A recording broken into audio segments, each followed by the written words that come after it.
That time of year is coming up, and I'm one of these years I'll learn how to play this song, but I'm going to try. So bear with me. It's very rough, very slow. Ready?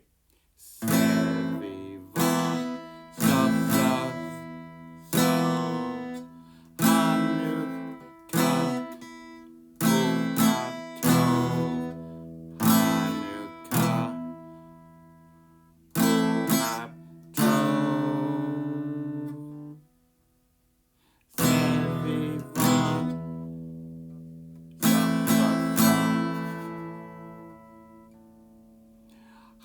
Simcha Ulam Nesgado Hayasham Nesgado Hayasham Hasimcha Ulam. Yeah. It's getting there. It's getting there. Maybe, well, I've got 2.5 weeks, right? Or something like that. Actually, 3 weeks. 3 weeks. You know, when I was growing up, I was a little bit different, a little bit odd. I was on the autism spectrum and still am. Didn't know it at the time, but I was. And I was nonverbal.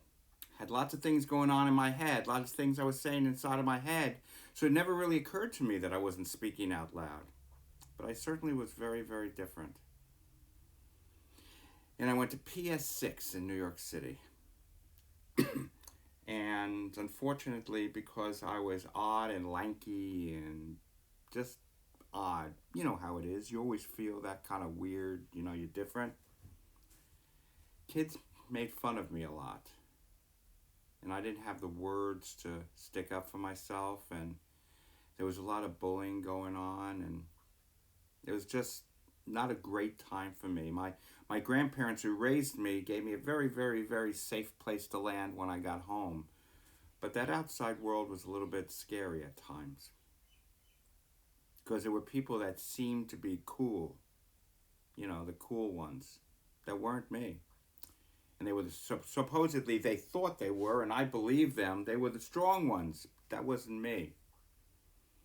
As I grew up, and I grew up older, and started eventually speaking, I spent a lot of time trying to be like these cool people because I thought that if I could just be like them, less like me, and more like them, that they would like me and I'd be cool too, and I could be part of their group.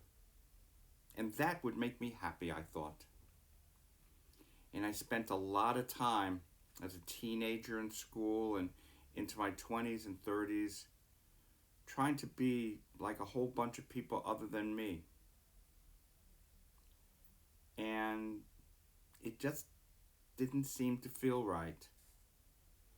Because the more I tried to be like them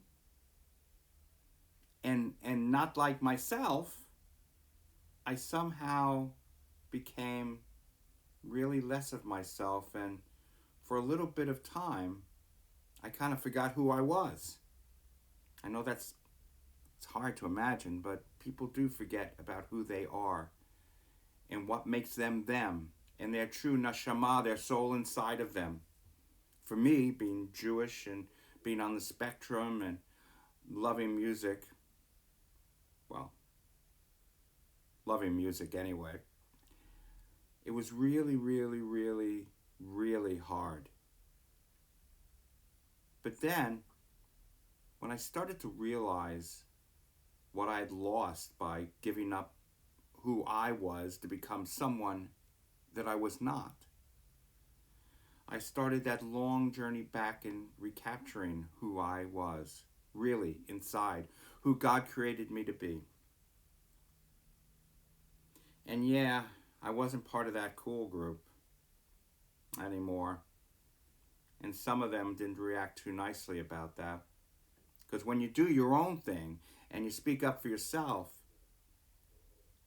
sometimes that makes you a little bit unpopular with certain types of people.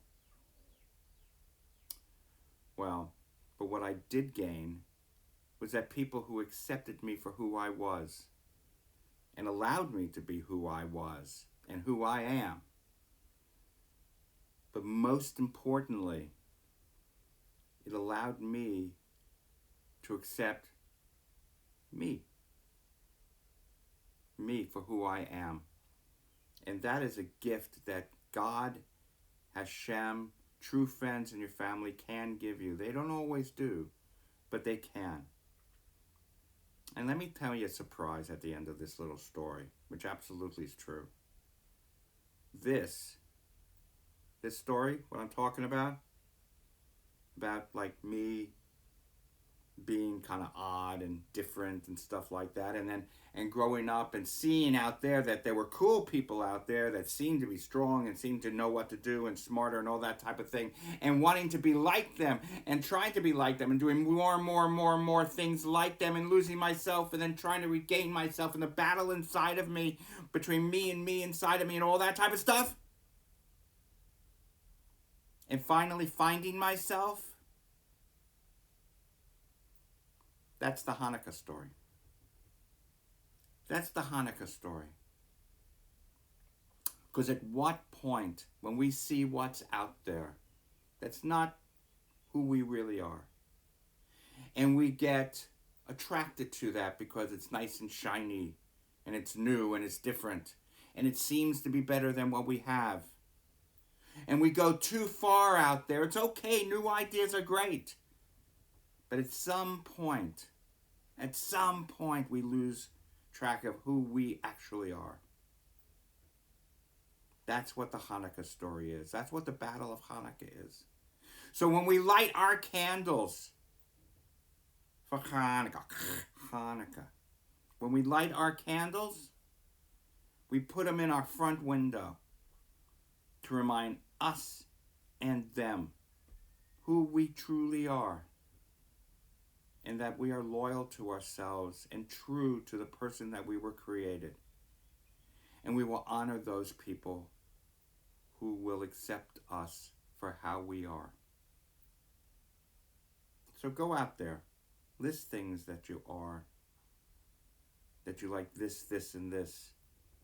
You like these colors, these foods, this type of music, or not music at all, God forbid. These stories.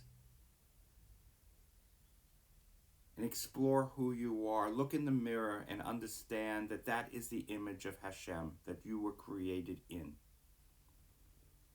And think about that for the 8 nights of Hanukkah. Because that battle, that civil war, like between the Maccabees and the Hellenistic Jews, that are the central narrative of the story of Hanukkah, the civil war, that goes on inside of us all the time. And find those people who will support you in that. And hold them close and support them. Be well. Shalom.